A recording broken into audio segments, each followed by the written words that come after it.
स्वागत है आपका चर्चा में। आज हम बात करेंगे एक बेहद खास विषय पर जो है जुड़ा हुआ अष्टलक्ष्मी महोत्सव से और सरकार की पूर्वोत्तर के प्रति विकास की प्रतिबद्धता से। प्रधानमंत्री नरेंद्र मोदी ने शुक्रवार को दिल्ली के भारत मंडपम में 3 दिवसीय अष्टलक्ष्मी महोत्सव का उद्घाटन किया। महोत्सव को लेकर पीएम मोदी ने कहा कि अष्टलक्ष्मी महोत्सव पूर्वोत्तर के राज्यों की जीवंत संस्कृति का प्रतीक है। पीएम ने कहा कि ये पहला और अनोखा आयोजन है जब इतने बड़े स्तर पर नॉर्थ ईस्ट में निवेश के द्वार खुल रहे हैं। उन्होंने कहा कि ये नॉर्थ ईस्ट के किसानों, कारीगरों और शिल्पकारों के साथ साथ दुनिया भर के निवेशकों के लिए भी बेहतरीन अवसर है। प्रधानमंत्री ने यह भी कहा कि 21वीं सदी पूर्व की है, भारत की है, पूर्वोत्तर भारत की है और ऐसे में अष्टलक्ष्मी का महत्व काफी अहम है। अष्टलक्ष्मी महोत्सव नॉर्थ ईस्ट के बेहतर भविष्य का उत्सव है। ये विकास के नूतन सूर्योदय का उत्सव है जो विकसित भारत के मिशन को गति देने वाला है। आज नॉर्थ ईस्ट में इन्वेस्टमेंट के लिए इतना उत्साह है। बीते एक दशक में हम सब ने नॉर्थ ईस्ट रीजन के विकास की एक अद्भुत यात्रा देखी है, लेकिन यहां तक पहुंचना सरल नहीं था। नॉर्थ ईस्ट के राज्यों को भारत की ग्रोथ स्टोरी के साथ जोड़ने के लिए हमने हर संभव कदम उठाए हैं। लंबे समय तक हमने देखा है कि विकास को भी कैसे वोटों की संख्या से तोला गया। नॉर्थ ईस्ट के राज्यों के पास वोट कम थे, सीटें कम थी, इसलिए पहले की सरकारों द्वारा वहां के विकास पर भी ध्यान नहीं दिया गया। ये अटल जी की सरकार थी जिसने नॉर्थ ईस्ट के विकास के लिए पहली बार अलग मंत्रालय बनाया। पीएम ने यह भी कहा कि लंबे समय तक पूर्वोत्तर क्षेत्र को वोटों की संख्या से तोला गया, लेकिन जब से केंद्र में एनडीए की सरकार बनी तब से उन्होंने दिल्ली से और दिल से दूरी के भाव को कम करने का भी प्रयास किया है। नॉर्थ ईस्ट के राज्यों को भारत की ग्रोथ स्टोरी के साथ जोड़ने के लिए हमने हर संभव कदम उठाए हैं। लंबे समय तक हमने देखा है कि विकास को भी कैसे वोटों की संख्या से तोला गया।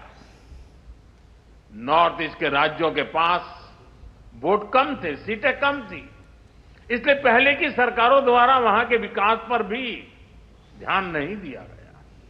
ये अटल जी की सरकार थी जिसने नॉर्थ ईस्ट के विकास के लिए पहली बार अलग मंत्रालय बनाया।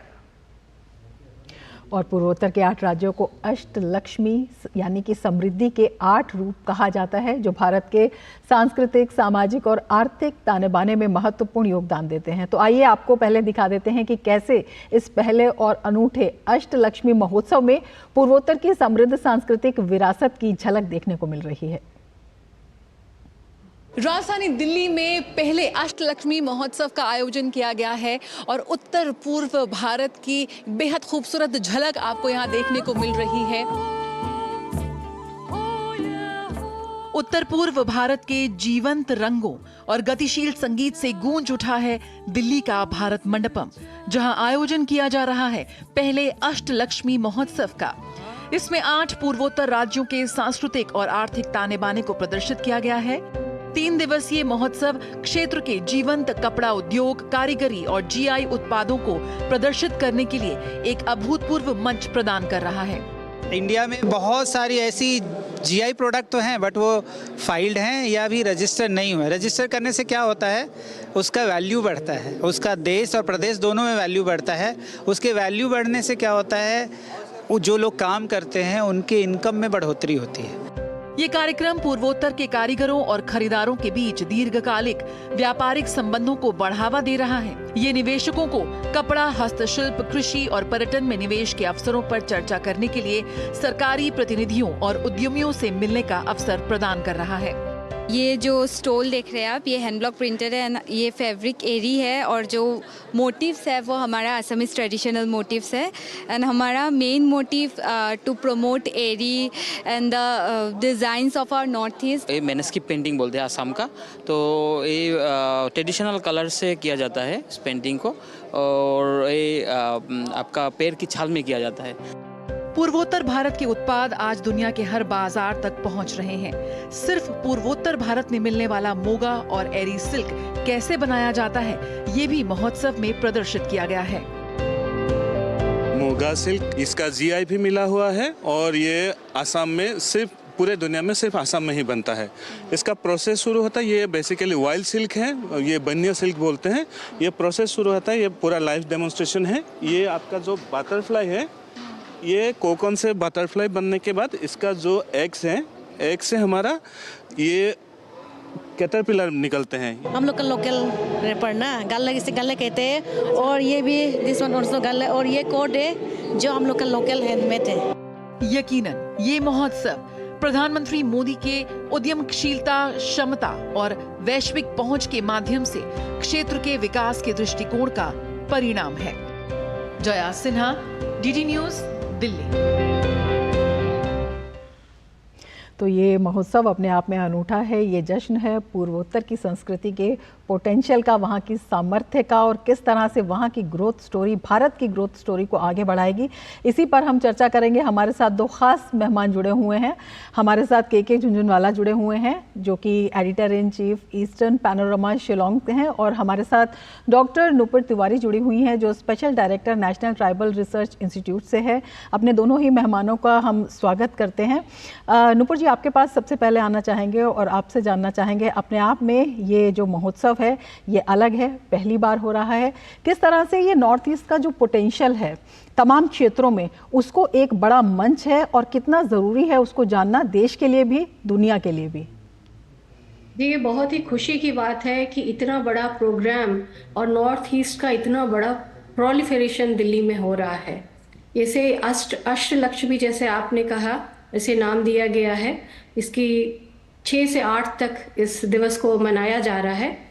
अरुणाचल प्रदेश, असम, मणिपुर, मेघालय, मिजोरम, नागालैंड, सिक्किम और त्रिपुरा, ये पूरे 8 जो स्टेट हैं, इसे महालक्ष्मी जैसे कहते हैं, उसका एक दर्जा दिया गया है। इनकी जितनी भी कल्चरल, इसकी ट्रेडिशंस, कल्चर, और इनकी जो आप हस्तकरघा है, और इनके कपड़े हैं, और वीवर्स हैं, साथ में इनकी जो कल्चरल प्रोलिफरेशन है, इनको एक ग्लोबल मार्केट यहाँ पर मिलेगा। इतना बड़ा प्लेटफॉर्म इन्हें दिया गया है, जिसमें ये अपनी एक तरह से प्रदर्शनी जो है इसे निकालेंगे, और एंटरप्रेन्योर्स है, बायर्स से मिलेंगे, एक प्लेटफॉर्म मिलेगा।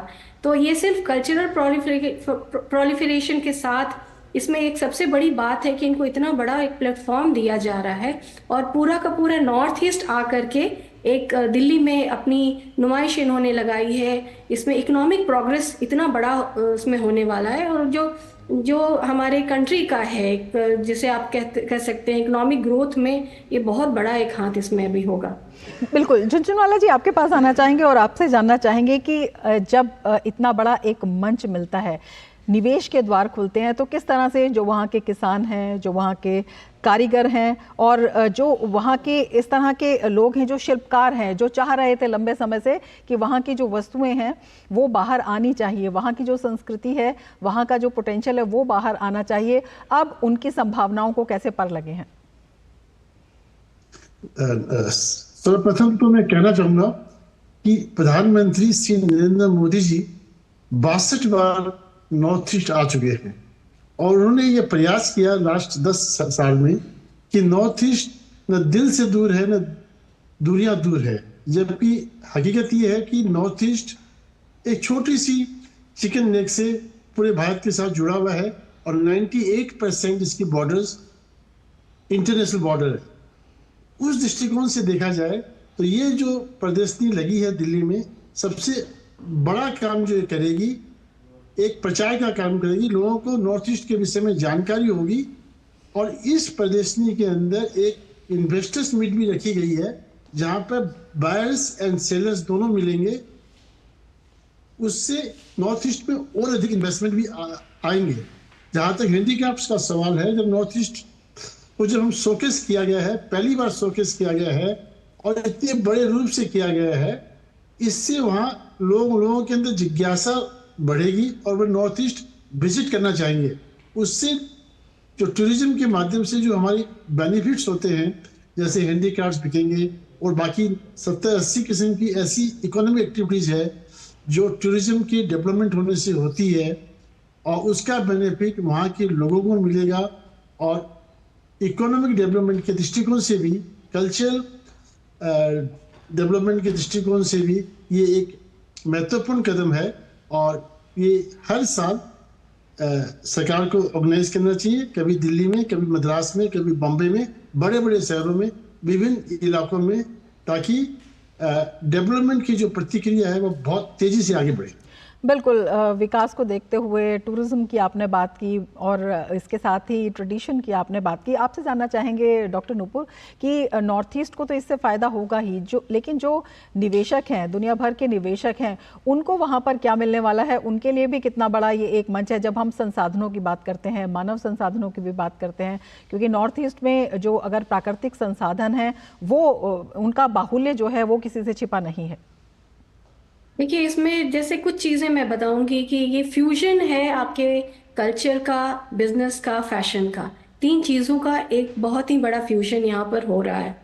आप छोटी सी चीज़ लीजिए, जैसे आसाम से आपकी मुगा सिल्क है, इरा सिल्क है, तो ये सब चीज़ों का लाइव डिमॉन्स्ट्रेशन हो रहा है। इसमें सभी जो शायद कितने लोग नहीं जानते इन सब चीज़ों के बारे में कि ये क्या है, और इतनी इसकी हाई पोटेंशियल है कि और इतने ऑर्गेनिक ये सब चीज़ें होती हैं कि जब इसको दिखाया जाएगा, देखेंगे, तो अपने आप इसकी पोटेंशियल काफ़ी ही बढ़ेगी। इसमें आर्टिजन्स हैं, वीवर्स हैं, एंटरप्रेन्योर्स हैं, ग्लोबल मार्केट है, लोग जो बायर्स एंड सेलर्स जो आ रहे हैं। इसके अलावा आप देखें कि एक कॉन्क्लेव भी इसमें रखा जाएगा, बायर सेलर्स की मीट है, इन्वेस्टमेंट राउंड टेबल्स हैं, और इसके साथ fashion show, design shows, conclaves हैं। तो इन सभी चीज़ों के साथ एक सामंजस्य की तरह इतना बढ़िया काम होने वाला, जो ऑलरेडी हो रहा है, चूँकि इसकी शुरुआत माननीय प्रधानमंत्री जी ने कर दी है।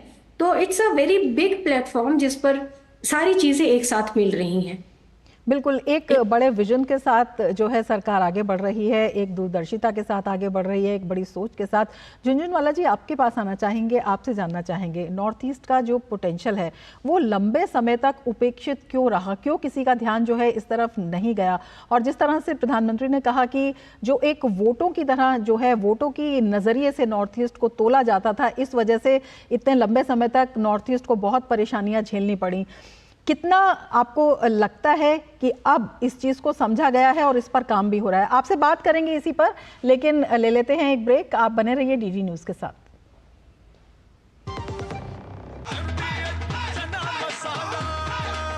अब छोलिया हो या लोबिया, सफेद चने या काले चने, सब कुछ मजेदार बने। पापा ने कहा इंजीनियर बनो, बन गया। हस्बैंड बनो, वो भी बन गया। पर मूर्ख बनो तो कहा ही नहीं। देखिए, नकली पेमेंट का एसएमएस, कहते हैं पापा का उधार लौटा रहे हैं, फिर बोलेंगे गलती से ज्यादा पैसे भेज दिए, बेटे बाकी के पैसे वापिस कर दो। आज्ञाकारी बेटा हूं, मूर्ख नहीं हूं। याद रहे, यूपीआई सेफ है, मगर कोई ऐसे बेवकूफ बनाए तो कहो मैं मूर्ख नहीं हूं।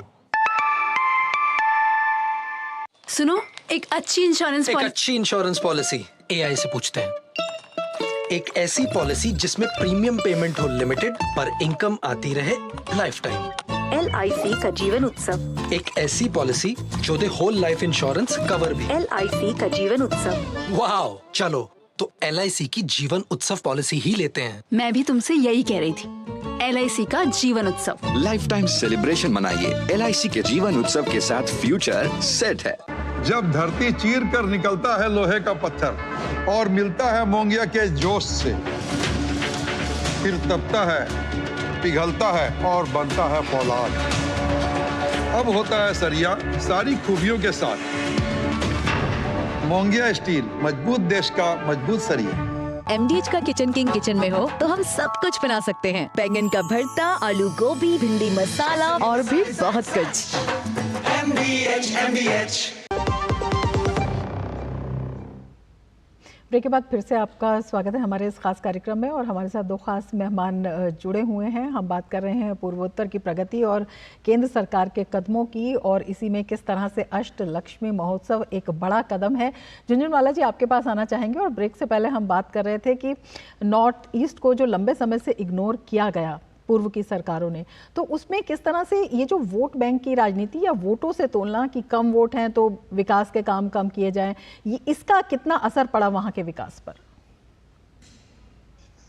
देखिए, नॉर्थ ईस्ट को जो बहुत लंबे समय तक इस पर ध्यान नहीं दिया गया, क्योंकि पॉलिटिकली यहाँ ओनली 24 सीट्स है लोकसभा में मेंबर पार्लियामेंट जी, इसलिए जो जगह पॉलिटिकली स्ट्रांग नहीं होती है वहाँ ध्यान कम दिया जाता है। परंतु इसके विपरीत भी एक बहुत बड़ा विषय जो था नॉर्थ ईस्ट में, जिसकी वजह से विकास की प्रतिक्रिया बहुत कमजोर रही, वह थी कनेक्टिविटी की प्रॉब्लम। हमारे पास सड़क नहीं थे, हवाई जहाज मार्ग नहीं थे, रेलवे मार्ग नहीं थे। प्रोजेक्ट्स स्टार्ट किए गए पर बहुत सारे प्रोजेक्ट जो स्टार्ट हुए थे इनकम्प्लीट पड़े हुए थे। लास्ट 10 साल में भारत सरकार की मेहनत से, मोदी जी के दूरदर्शिता से आज बहुत सारे बड़े बड़े प्रोजेक्ट्स हमारे कंप्लीट हो चुके हैं। आज हिंदुस्तान की सबसे बड़ी road bridge Bhupen Hazarika bridge भी हमारे नॉर्थ ईस्ट में है। और ऐसी ऐसी कनेक्टिविटी के जो कार्यक्रम हो रहे हैं और प्रोजेक्ट्स चल रहे हैं, जिससे कि 2028 तक यहाँ की कनेक्टिविटी जो बहुत ही खतरनाक थी, मतलब बहुत पुअर थी, वो ठीक होगी। उदाहरण के लिए एक जमाना था कि अगरतला से कलकत्ता जाने के लिए 3 दिन लगता था। आज अगरतला से कलकत्ता 6 घंटे में आप पहुंच सकते हैं, क्योंकि हमने जो हमारे ट्रेडिशनल रूट से पार्टीशन से पहले भाया बांग्लादेश उसका यूटिलाइज किया। अभी आज सिलचर से गुवाहाटी आने में लगभग 16-17 घंटे लगते हैं। अब नया रोड बनने की बात चल रही है तो वह गुवाहाटी से सिलचर 4-5 घंटे के अंदर पहुंचेंगे, ऐसी व्यवस्था हो रही है। और इस तरह की जो विकास के कार्यक्रम हैं बड़े तेजी से 8 स्टेट के अंदर लिए जा रहे हैं, जिससे कनेक्टिविटी इंप्रूव हुई है। और कनेक्टिविटी इंप्रूव होने से अपने आप विकास बहुत तेजी से बढ़ रहा है। इसमें भी एक बहुत अच्छी बात यह है कि भारत सरकार ने ये नियम बनाया कि जो भी हमारे मंत्री महोदय होंगे वह नॉर्थ ईस्ट का दौरा करेंगे। जैसे कि आपने भी अभी दिखाया कि 700 बार भारत सरकार के जो मंत्री हैं, कैबिनेट के मंत्री जा चुके हैं जी, वह जा चुके हैं, तो उनको भी फर्स्ट हैंड इंफॉर्मेशन मिलता है। इससे एक वातावरण तैयार हुआ कि विकास होना चाहिए। आज मेघालय का अगर मैं बात करूं तो लास्ट 5 साल में इतना अधिक टूरिज्म में विकास हुआ है जिसकी आप कल्पना नहीं कर सकते। और जब विकास होता है तो जो लॉ एंड ऑर्डर प्रॉब्लम होती है वो अपने आप ठीक हो जाती है। बिल्कुल, इस पर भी बात करेंगे। नुपुर जी, आपके पास आना चाहेंगे और आपसे जानना चाहेंगे, जिस तरह से 700 के करीब जो हैं दौरे हो चुके हैं कैबिनेट के मंत्रियों के, प्रधानमंत्रियों खुद 70 बार से ज़्यादा जो है वहाँ पर जा चुके हैं, किस तरह से एक ये इमोशनल कनेक्ट भी है, क्योंकि वहाँ जाकर महसूस करना, लोगों को एहसास कराना कि सरकार आपके साथ यहाँ पर खड़ी हुई है, आपकी प्रॉब्लम्स को देख रही है, तो किस तरह से ये इंफ्रास्ट्रक्चरल कनेक्ट और इमोशनल कनेक्ट, जिसे कहते हैं इमोशन, इकोनॉमी और इकोलॉजी की त्रिवेणी, ये किस तरह से वहां पर विकास का एक नया माध्यम बन रही है? जी जरूर, बहुत ही अच्छी आपने बात करी, क्योंकि ये जो एक पूरा उत्सव मनाया जा रहा है ये सिर्फ एक इकोनॉमिक प्रोग्रेस या ग्रोथ या डेवलपमेंट के ही एक मद्देनजर नहीं है। आप इसको देखें तो इट इज ऑल्सो जो उन ऑनर कर रहे हैं उनकी डाइवर्सिटी एंड कल्चरल रिचनेस को, इतनी उनकी इमोशनली वो लोग अपने कल्चर से इतने अटैच्ड हैं और इसको इतनी ऊंची जगह इसको दी जाती है, उनके कल्चर को और उनके रिचनेस को। और ये सब सारी चीज़ों को यहाँ पर भी या इतनी बार विजिट की हैं सारे ऑनरेबल मिनिस्टर्स ने, तो इसको इस इमोशनल कनेक्ट को और बढ़ाने के लिए और इसको इज्जत देने के लिए भी इसको किया गया है।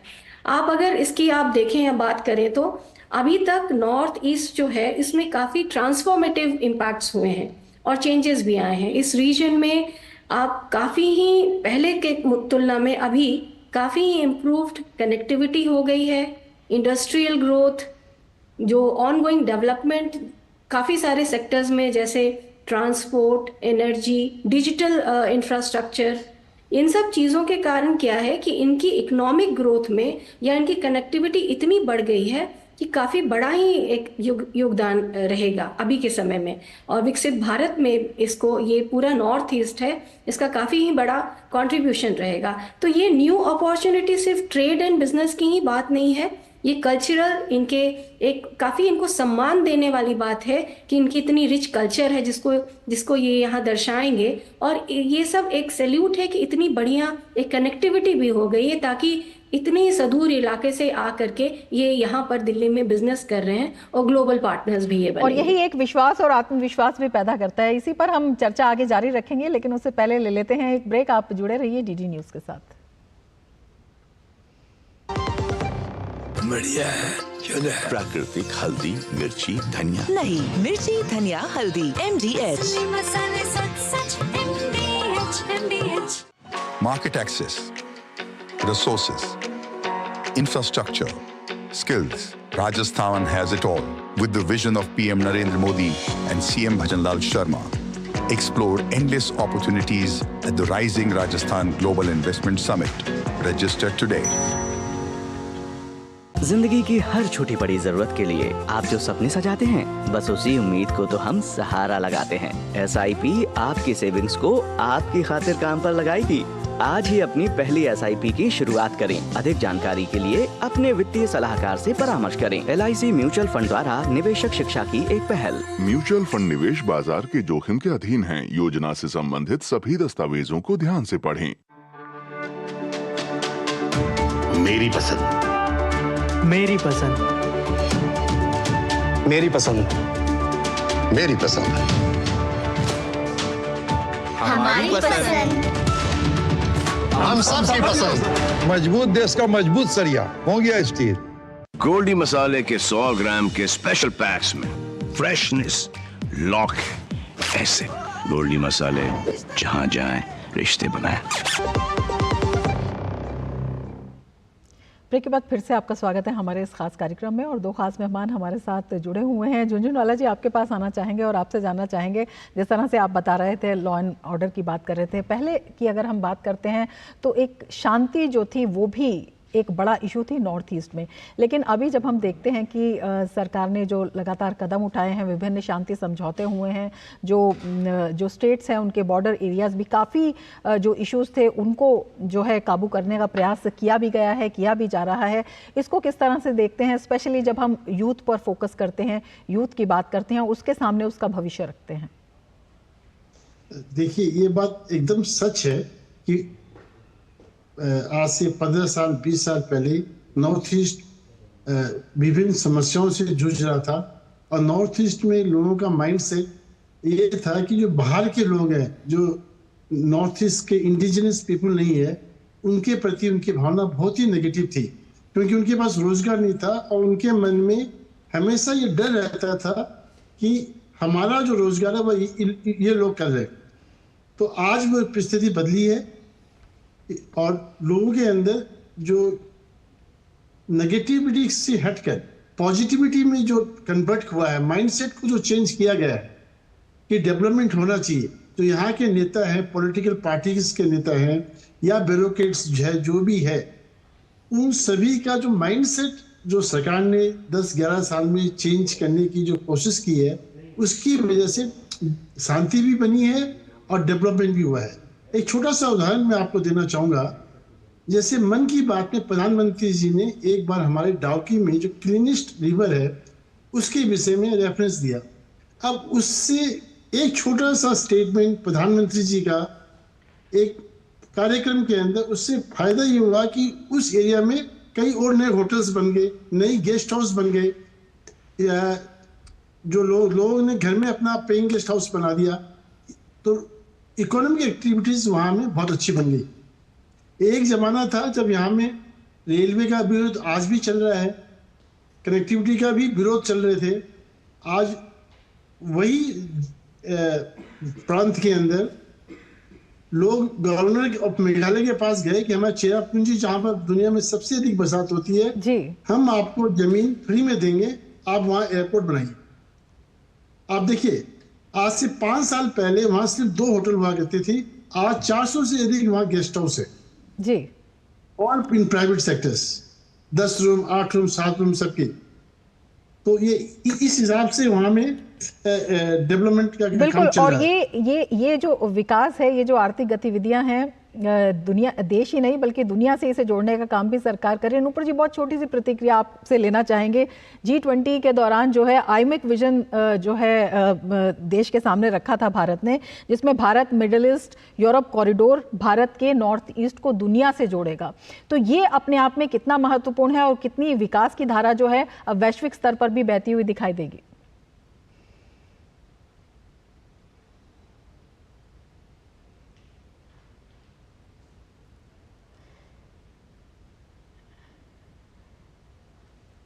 देखिए जी, इसमें जो आप जो बातें कर रही हैं बिल्कुल ही सही है। आप जैसे कि आप अभी इसमें ये अष्टलक्ष्मी के महोत्सव पर आप देखिए सारी चीज़ें जो इसमें हो रही हैं, यूथ की भी जो आप बात करी और अभी जो आपने बात करी, कितनी सारी इसमें टेक्निकल सेशंस हैं जिससे फोकस किया जा रहा है की डेवलपमेंट एरियाज पर। जैसे कि आप देखिए वुमेन लीडरशिप है, IT है, एनर्जी, हेल्थ केयर, और इसमें इन्वेस्टर्स राउंड टेबल्स हैं जिसमें काफ़ी सारी अपॉर्चुनिटीज़ को है एक्सप्लोर किया जाएगा। Handicraft, agriculture, tourism, buyer sellers meet हैं। इससे भी एक जो है ना प्रमोशन ऑफ बिजनेस कोलैबोरेशंस की बात करी है, डिज़ाइन कॉन्क्लेव डाला गया। विकास के अलग अलग अवसर हैं और बिजनेस प्रमोशन का भी एक बड़ा मंच है और सरकार लगातार इस दिशा में काम कर रही है। प्रधानमंत्री ने कहा भी था कि पिछले कुछ दशकों में पश्चिम का प्रभाव दिखाई देता था, लेकिन अब जो है पूर्व का प्रभाव दिखाई देगा और उसमें पूर्वोत्तर जो है अग्रणी रहने वाला है और देश को भी आगे बढ़ाने वाला है। बहुत शुक्रिया नूपुर जी आपका और झुनझुनवाला जी आपका हमारे इस कार्यक्रम से जुड़ने के लिए और इतनी महत्वपूर्ण जानकारी साझा करने के लिए। इसके साथ ही चर्चा में फिलहाल इतना ही, दीजिए इजाजत, नमस्कार।